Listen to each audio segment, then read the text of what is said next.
அனைவருக்கும் வணக்கம். சிந்தனைக்கு ஒரு கதை. அம்மா தாயே பிச்சை போடுங்கம்மா. சாப்பிட்டு நல்லதுமா. அம்மா தாயே பிச்சை போடுங்கம்மா. சாப்பிட்டு நல்லதுமா. எனக்கு ரொம்ப பசி எடுக்குது. அம்மா சாப்பிட்டு நல்லதுமா. பிச்சை போடுங்கம்மா. அம்மா சாப்பிட்டு நல்லதுமா. பிச்சை போடுங்கம்மா. அம்மா சாப்பிட்டு நல்லாச்சுமா. பிச்சை போடுங்கம்மா. இது யார் இங்கே வந்து படுத்து கிடக்குறான்? பார்க்க வைத்தேக்கார மயிலுக்கா. எழுப்பி பார்ப்போம். தம்பே தம்பே நம்மளும் வைத்தேக்காரனா?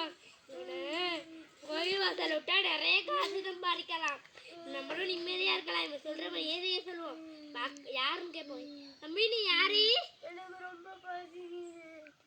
இங்க எலும்புவே. நான் சொல்ற மாதிரிலாம் கேளு.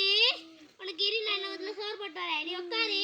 இந்த காசெல்லாம் இந்த தட்டுல எல்லாத்தையும் இதெல்லாம் போட்டா வாங்கி வச்சிரு. இந்த எல்லா காசும் போட்டா நான் போறேன். இது